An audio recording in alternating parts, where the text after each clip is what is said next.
Bonjour à tous et merci de prendre le rendez-vous de la livraison de l'information avec moi avant Noël. Voici les titres.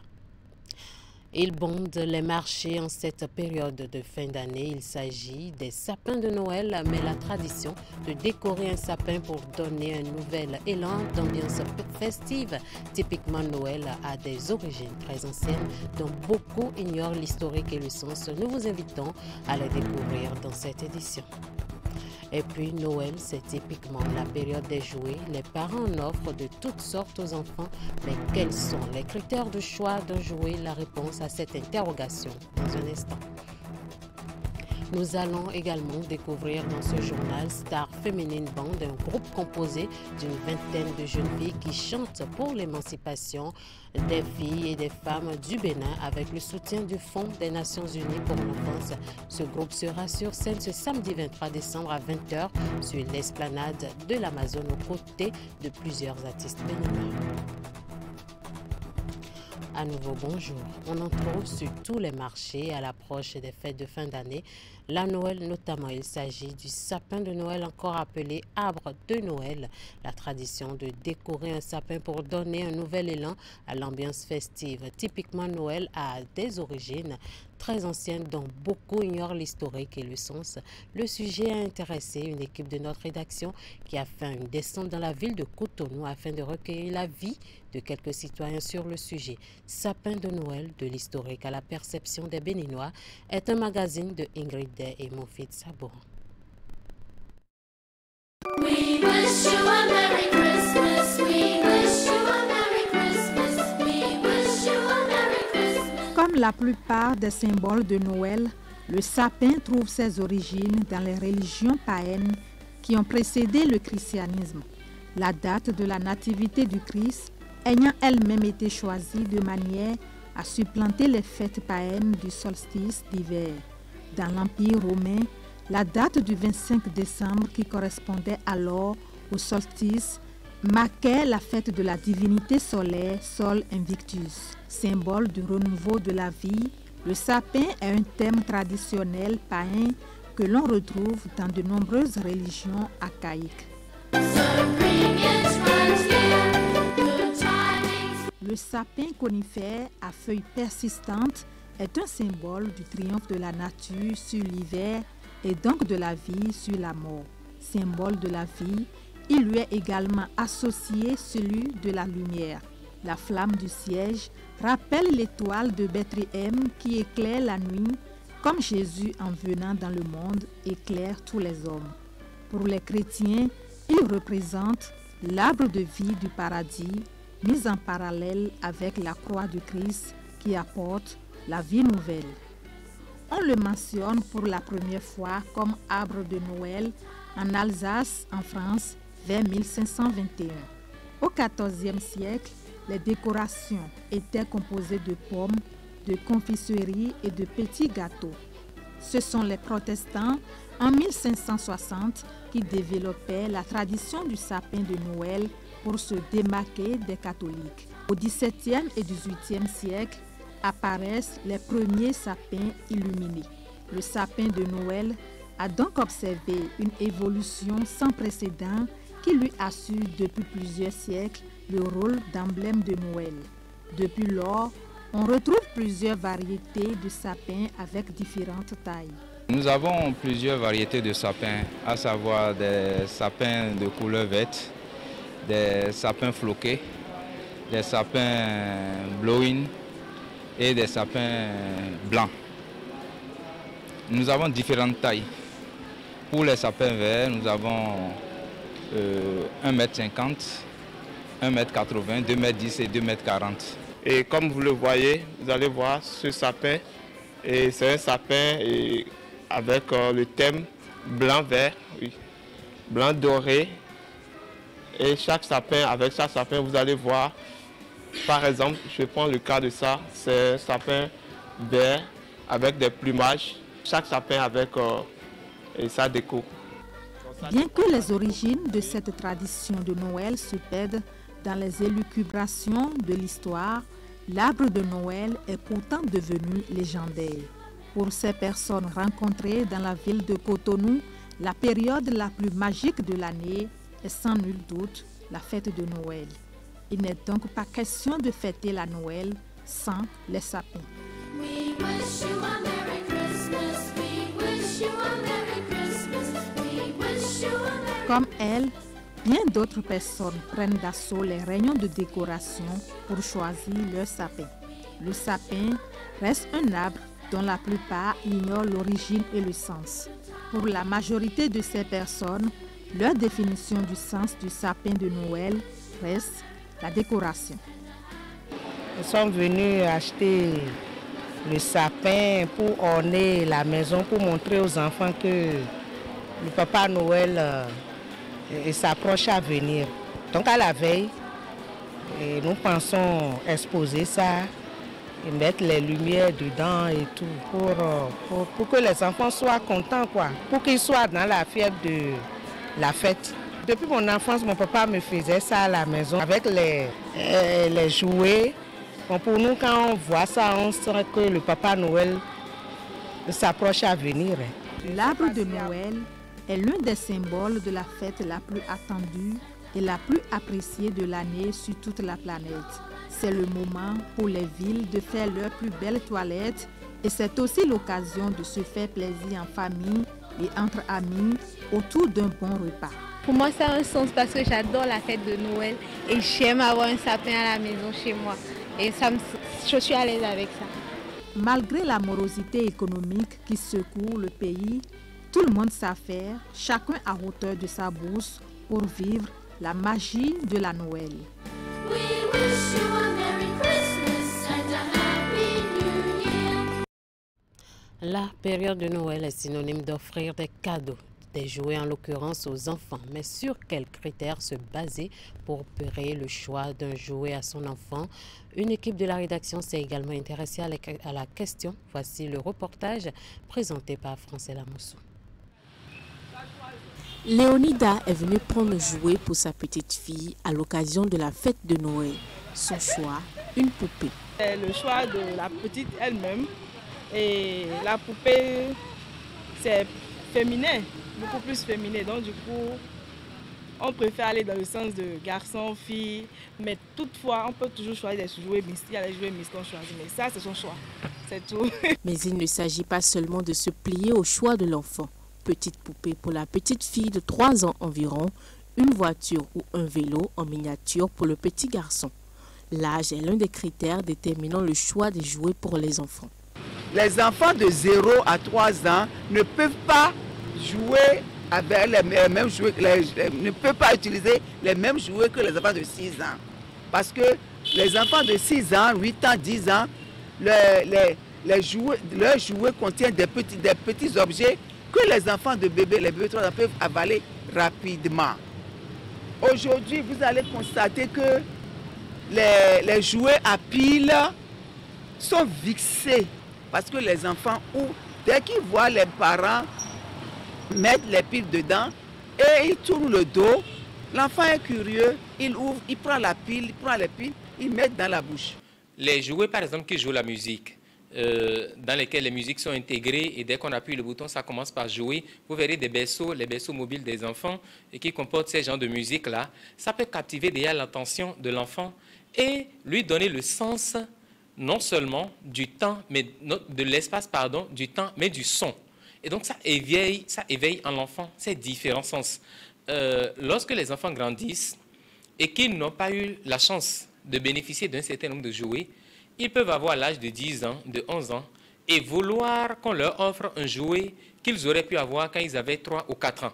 Donc c'est aux parents de suivre le développement de ces enfants-là et de savoir quel est le jouet qui correspond le mieux.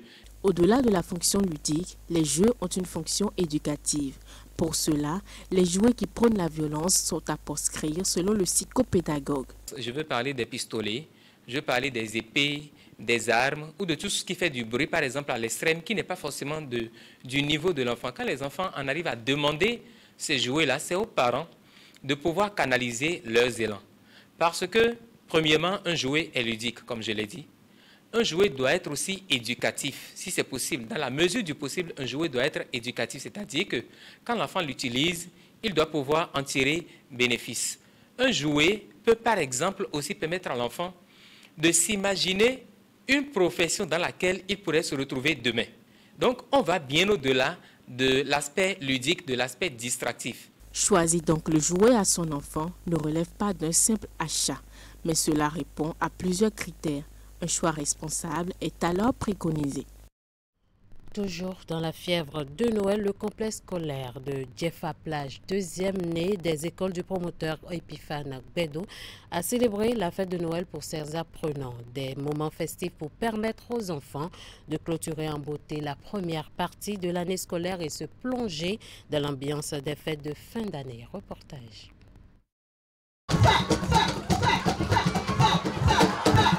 Une fête de Noël riche en couleurs pour les apprenants du complexe scolaire Sainte-Élisabeth de Djefa-Plage dans la commune de Semekodji. Reconnue comme fête des enfants, ce sont eux-mêmes qui ont agrémenté cette célébration initiée par Epiphane Gbedo, fondée de ce lieu de savoir. À travers différentes prestations, poésie en anglais, chorégraphie et chant, ils ont révélé le savoir-faire qui se transmet au complexe scolaire Sainte-Élisabeth. Tout ceci s'est déroulé sous le regard bienveillant du fondé, du personnel administratif et des parents d'élèves qui par ailleurs sont satisfaits des performances académiques de leurs enfants. Nous avons constaté une grande différence dans nos enfants lorsqu'ils étaient ailleurs par rapport à ce que nous avons vu dans nos enfants lorsqu'ils ont commencé à l'école Sainte-Élisabeth. Nous avons constaté une grande différence. C'est pourquoi nous encourageons les uns et les autres. Nous encourageons les uns et les autres à vraiment inscrire leurs enfants dans cette école. Donc nous le remercions infiniment. Et j'ai lui dit, il a trop tardé avant de venir installer son école ici. Mais que Dieu le bénisse et que Dieu bénisse tout un chacun de nous. Cette école de Djefa-Plage est la réplique de celle de Glegbonou. Et en créant cette nouvelle école, Epiphane Gbedo et son équipe ont voulu davantage mettre leur savoir-faire au service de la formation des enfants de Semekodji. Kozel est né il y a environ 25 ans. Et nous évoluons comme ça. Un jour, j'ai réfléchi, j'ai dit que ce n'est pas Semekodji seul, ce n'est pas Djefa seul que nous allons contribuer au développement de l'enseignement. Lorsqu'on parle de l'enseignement, je suis toujours partant, je suis toujours sidéré. Et c'est pour cela que nous avons essayé de créer cette école. En réalité, la cérémonie de ce jour est pour mettre la joie dans le cœur des petits-enfants. Nous travaillons, nous sommes fatigués, et donc il y a un temps pour égayer les enfants. Il y a un temps pour s'amuser avec les enfants. Et c'est pour cela que notre objectif, ce jour, c'est pour fêter Noël avec nos enfants. Après les différentes manifestations de cette journée récréative, les apprenants sont repartis chacun avec un cadeau et ainsi plongés dans l'ambiance des fêtes de fin d'année. Autre élément dans cette édition, troisième conférence annuelle des recteurs de l'Université publique du Bénin. Les travaux ont eu lieu ce vendredi 22 décembre 2023 à l'Université d'Abomey-Calavi. Les réflexions se sont menées autour de la problématique de l'insertion des diplômés des universités publiques du Bénin. État des lieux et perspectives. C'est Éléonore Yaïla Descamps, ministre en charge de l'enseignement supérieur, qui a ouvert les travaux. Teddy Goudalo pour le compte rendu. Tous les recteurs des universités publiques du Bénin se retrouvent dans cet amphi Idriss Déby Itno de l'université d'Abomey-Calavi pour tenir leur conférence annuelle. Une rencontre qui va permettre de capitaliser et de mutualiser les bonnes pratiques et surtout définir les moyens pour faire face aux défis. Notre rencontre intervient en fin d'année civile et au bout d'environ 3 mois après le début des activités au titre de l'année académique 2023-2024. À mon entendement, le moment se prête à un point d'étape successive d'identifier les défis les plus importants à relever pour une année académique fructueuse, nourrie par les réussites et limites de l'année civile 2023 qui s'achève ainsi que par les évolutions diverses dans nos universités depuis la rentrée académique de la mi-septembre 2023. La conférence annuelle des recteurs des universités publiques du Bénin a été initiée pour débattre des grandes questions liées aux universités et des orientations à envisager afin d'améliorer la gouvernance universitaire de façon générale. À l'occasion, un débat est organisé sur une thématique centrale et chaque université fera le point de ses activités, les difficultés rencontrées et les approches de solutions. Ce rendez-vous des recteurs des universités du Bénin est à sa 3e édition. Une conférence inaugurale plante le décor des activités et aborde une thématique bien précise. Insertion professionnelle des diplômés des universités publiques du Bénin, état des lieux et perspectives. Cette année, mesdames et messieurs, cette conférence annuelle a choisi de s'intéresser de plus près à une préoccupation d'ordre national, l'insertion des jeunes diplômés sur le marché de l'emploi. Le diagnostic révèle, entre autres, que les insuffisances de compétences chez les jeunes sont principalement dues au fait que, entre autres, les stages académiques sont peu ou alors mal organisés au profit des apprenants de l'enseignement technique et de l'enseignement général au niveau du supérieur. Il y a beaucoup de raisons qui pourraient l'expliquer. Nous avons, moi j'ajouterais, l'environnement et également le travail. Il faut déjà organiser le cursus de formation avant d'aller à l'insertion professionnelle. Au terme de l'exercice qui atteint les participants, des résultats probants sont attendus à la satisfaction de tous les protagonistes du sous-secteur de l'enseignement supérieur et de la recherche scientifique. 10e programme de la coopération entre le gouvernement du Bénin et le Fonds des Nations Unies pour la population UNFPA. Les différents acteurs ont procédé à son lancement officiel le mercredi 20 décembre 2023. Les résultats des actions menées durant le 9e programme sont présentés au cours de cette cérémonie. Nous retrouvons Teddy Goudalo avec Mofid Sabouran. À cette cérémonie de lancement du 10e programme de la coopération entre le gouvernement du Bénin et le Fonds des Nations Unies pour la population UNFPA, tous les acteurs concernés, après l'exécution du 9e programme ayant couvert la période de 2019 à 2023, il est important pour les deux parties de poursuivre la coopération. Permettez-moi donc d'indiquer que le 9e programme nous a permis, ensemble, en appui au gouvernement, de faire avancer la problématique de la planification familiale dans le cadre d'un plan national chiffré de planification familiale couvrant la période 2019-2023. Au cours de cette période, au moins 900 000 nouvelles utilisatrices de méthodes contraceptives modernes ont été enregistrées et ont eu accès à ces méthodes. Le lancement de ce 10e programme est fait en présence du directeur régional pour l'Afrique de l'Ouest et centrale de l'UNFPA. À travers une présentation, l'assistance a pris connaissance du contenu de ce programme qui sera mis en œuvre durant les 2 prochaines années. Il nous faudra en effet passer à l'action et redoubler d'efforts pour accélérer la réduction des besoins non satisfaits, d'accélérer la réduction des décès maternels évitables en assurant les soins obstétricaux et néonataux d'urgence de qualité et accélérer l'élimination des violences faites aux femmes. Je réitère à l'occasion de cette cérémonie de lancement de notre 10e programme de coopération l'engagement du Fonds des Nations Unies pour la population pour accompagner avec détermination le Bénin dans ses efforts à progresser vers la réalisation de l'agenda 2030. Plusieurs décisions du gouvernement et plusieurs actions ont été menées en faveur du bien-être et de la dignité de la femme et de la fille.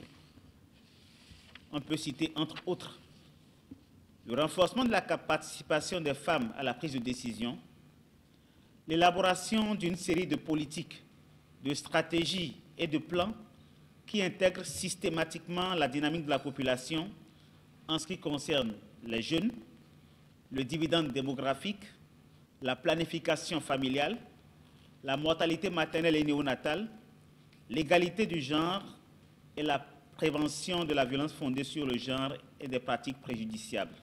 Le 10e programme de la coopération entre le Bénin et l'UNFPA va concrètement démarrer en janvier 2024. Tous les partenaires sont mobilisés à cette fin pour mener à bien ce projet.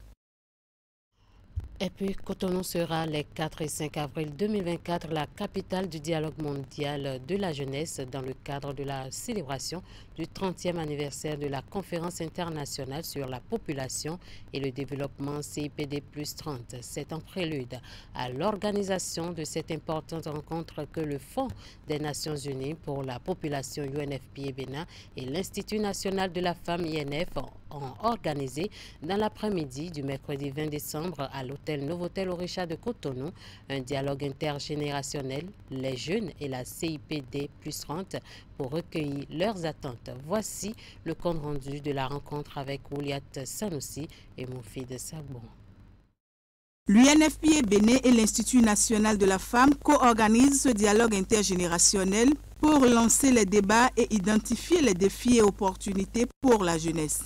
Une étape déterminante en prélude au dialogue mondial des jeunes que le Bénin accueillera les 4 et 5 avril 2024 dans le cadre du 30e anniversaire de la conférence internationale sur la population et le développement CIPD plus 30.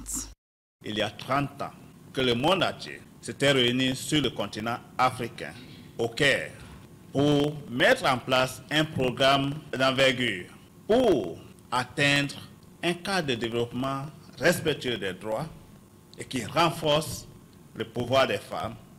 La revue qui a été faite à Nairobi il y a 5 ans montre que les progrès ont été réalisés, mais qu'il reste beaucoup de choses à faire.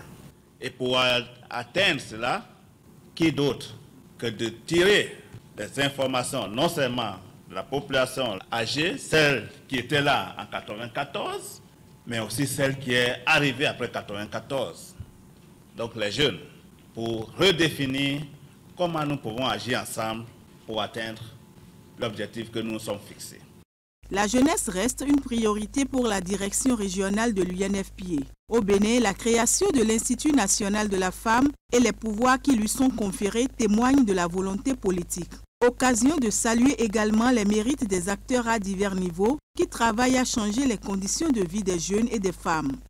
La population béninoise est majoritairement féminine, mais elle est aussi très largement jeune. Et si on n'investit pas dans le capital humain des femmes, mais aussi des jeunes, c'est qu'on aura refusé le progrès pour notre pays. En 2022 déjà, j'avais eu le privilège de présenter la synthèse du rapport mondial 2022 sur l'état de la population à Dakar. Et ce rapport alertait déjà sur la bombe que constituait la situation des grossesses non désirées, dont 60% se terminent par un avortement. L'alerte était déjà lancée sur la question cruciale de l'accès, de la jouissance des droits à la santé sexuelle et de la reproduction. C'est important que nous puissions vous écouter et prendre les inspirations de vous pour pouvoir, comme Madame la Présidente l'a dit, influencer les politiques et les programmes qui répondent mieux à vos préoccupations. Un panel de discussion est animé par la directrice départementale des affaires sociales et de la microfinance de l'Atlantique, un membre du réseau des féministes du Bénin, un membre du réseau des jeunes sages-femmes du Bénin et un représentant du groupement Les Hommes s'engagent. Les progrès réalisés et surtout les efforts à fournir en matière de planification familiale, de lutte contre les violences basées sur le genre, la mortalité et la morbidité maternelle, le faible niveau d'instruction et les inégalités entre les sexes sont exposés aux jeunes. Les élus de la commune de Parakou sont désormais outillés sur la coproduction de la sécurité dans leur commune. C'est à travers un atelier de renforcement de capacité initié par l'Association nationale des communes du Bénin. Plus de détails dans ce reportage. Sans la sécurité, il n'y a pas de développement. La coproduction de la sécurité une fois encore au cœur des échanges dans cette salle de réunion de la mairie de Parakou. Il s'agit d'une séance d'information et de renforcement de capacité de ces élus locaux sur les pratiques qui visent à garantir la sécurité de leurs administrés. L'Association nationale des communes du Bénin ANCB, à travers cette initiative, met ainsi la sécurité au cœur de ses actions pour permettre l'atteinte des objectifs de développement fixés par les communes. La question qui nous réunit aujourd'hui est la question de la sécurité des biens et des personnes ici à Parakou. Nous devons mettre en place un réseau de renseignement propre à construire la sécurité à Parakou. Pour ce faire, nul ne sera de trop. Les jeunes, les hommes, les femmes, tout le monde doit être mis à contribution pour coproduire la paix. Cette initiative prend en compte les 77 communes du Bénin et la cible, selon le maire de la ville de Parakou, a été choisie du fait de sa proximité avec la population, mais aussi en fonction des prérogatives que leur confère leur position. Et surtout en cette fin d'année où de nombreux cas d'insécurité sont signalés, cette initiative est à saluer à sa juste valeur. Si la sécurité règne sur le territoire, c'est entre autres grâce à l'implication permanente de la population. Et les plus proches de cette population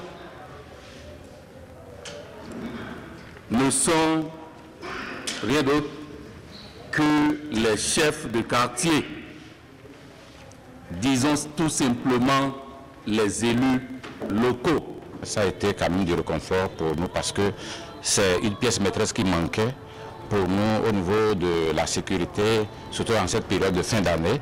Il fallait cette formation-là pour nous aguerrir et pour pouvoir quand même avoir les béabas de la sécurité. Ce n'est pas qu'on n'en faisait pas.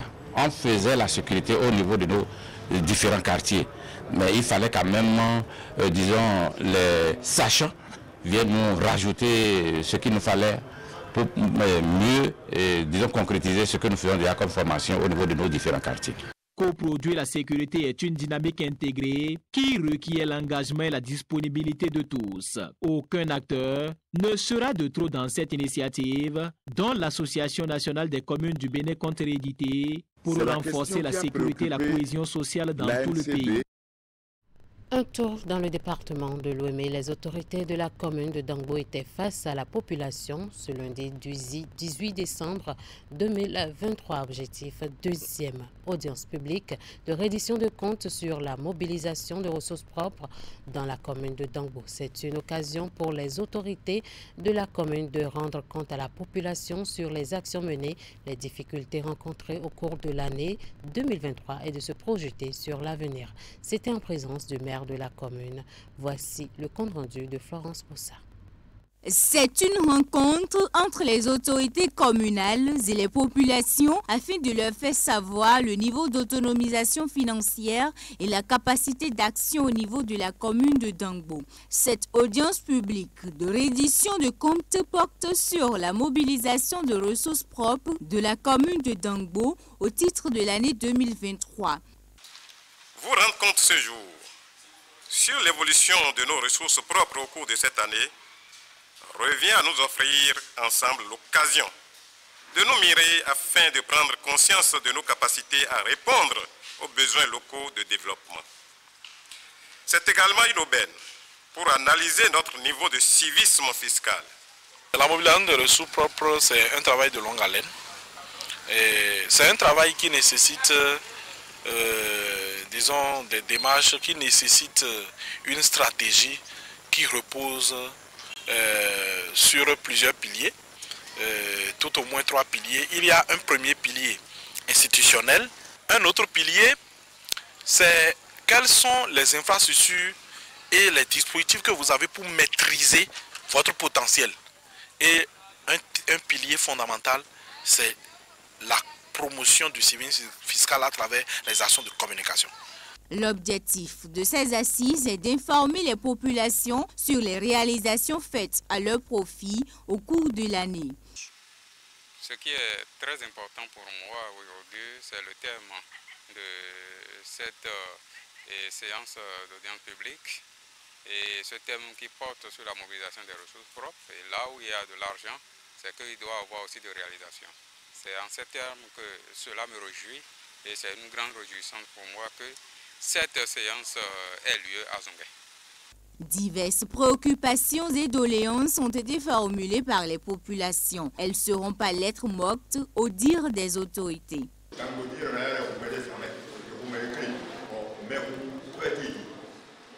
Est-ce que la police peut une sécurité de le dire? Il y a le disposition qui est meilleure pour prendre.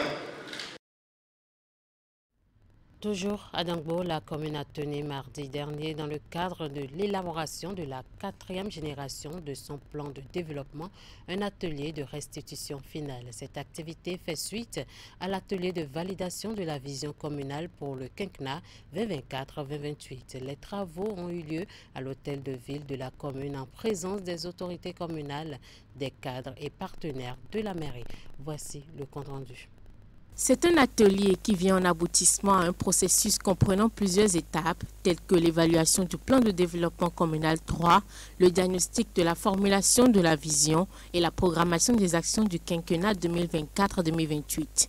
Conformément au Code de l'administration territoriale en République du Bénin, le PDC 4 est l'un des principaux documents de planification de développement de la commune. Le plan de développement communal, celui de la 4e génération, ambitionne dans sa mise en œuvre d'opérer d'importants changements dans le vécu des populations de Dangbo à travers trois programmes et 20 projets touchant 1. La promotion de l'économie locale, 2.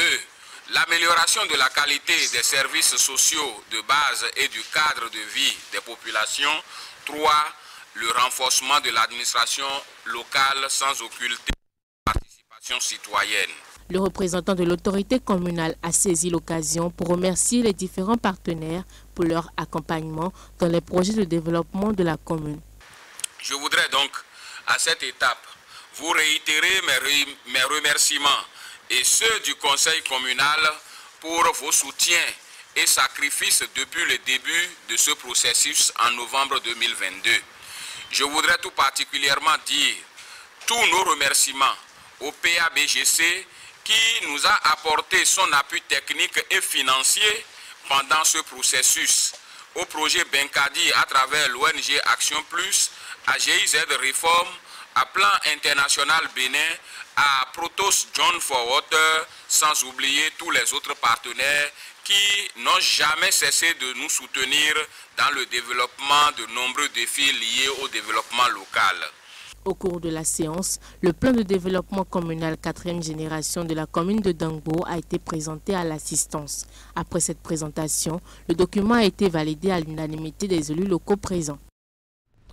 À Pédécor, Zanyanando et environ les zones arrosées par le fleuve Wémé, les agriculteurs continuent de souffrir le martyre à cause de la transhumance des bœufs, culture détruite, femmes violées, conflits meurtriers entre éleveurs et agriculteurs. Le calvaire se poursuit malgré les tests pris par le gouvernement pour réguler l'activité. La situation est une fois de plus dénoncée par les paysans qui appellent une nouvelle fois le chef de l'État à se pencher sur la question. Suivez ce reportage pour les explications. Ça crie, ça pleure et ça gémit dans le rang des populations de Zanyanado, Pédécor et environ. Malgré les tests dictés par le gouvernement, la transhumance des bœufs continue de faire des victimes dans ces zones arrosées par le fleuve Wémé. Que de blessés dans le rang des populations, que de champs saccagés, les populations n'en peuvent plus, d'où ce cri de détresse de l'Association des producteurs agricoles pour le développement de Zanyanado. Dans notre commune de Zanyanado, durant tous les 12 mois de l'année, si on va au champ, on voit des bœufs, des troupeaux de bœufs circuler, des milliers de bœufs circuler. Ce qui fait que lorsque nous cultivons, les bœufs détruisent nos champs, nos cultures. Déjà, lorsqu'on commence par semer, ils détruisent. Et en dehors des dégâts qu'ils causent sur nos cultures, ils nous agressent presque tout le temps.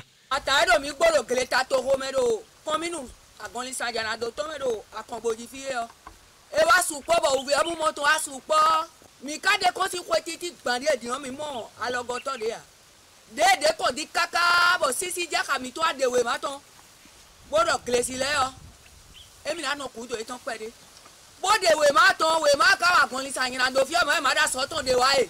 Ces populations pensaient pourtant leurs problèmes résolus quand le chef de l'État a pris le décret portant modalité d'exercice de la veille pastorale. Erreur, car selon les populations, le préfet et le maire ont voulu s'écarter de l'esprit du décret.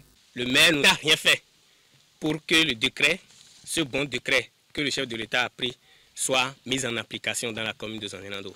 Le préfet a qualifié notre commune de bas-fond et par conséquent, on doit donner de terre pour que les animaux circulent. Il dit, en fond, que les animaux ne vont-ils plus manger?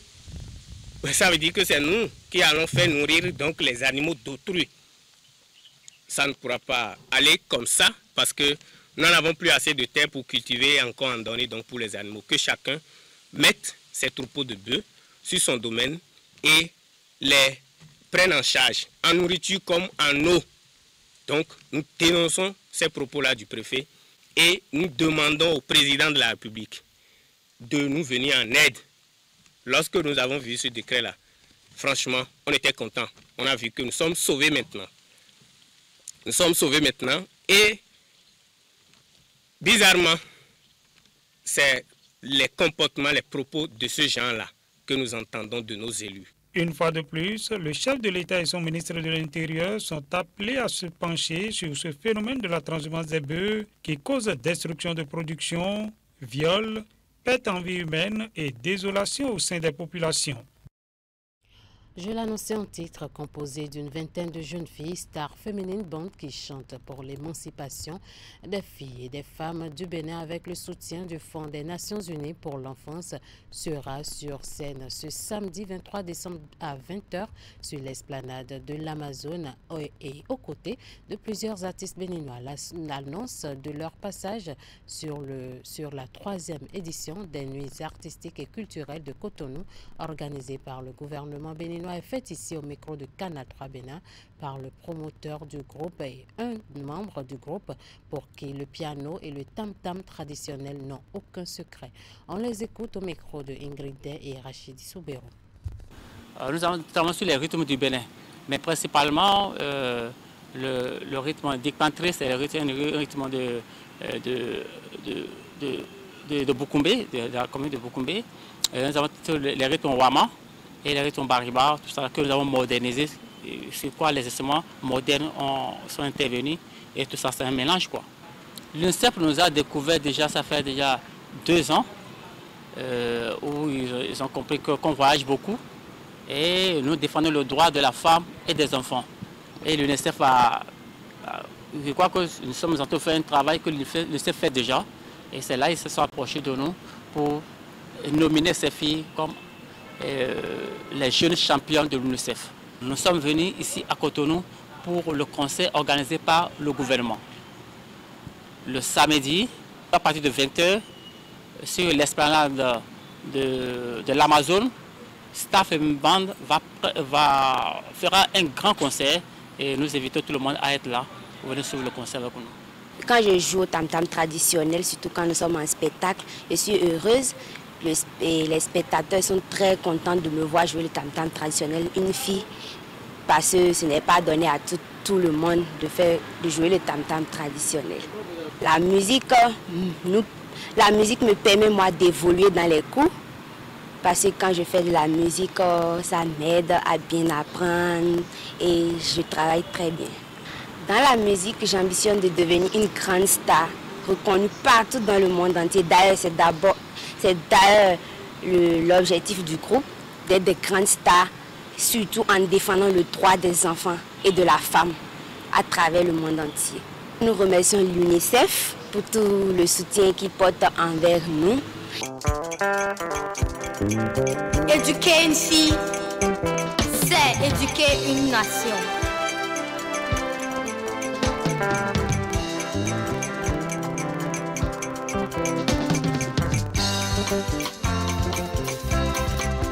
Les filles à l'école, toutes les filles à l'école. Occupe-toi de tes études, l'éducation c'est la réussite.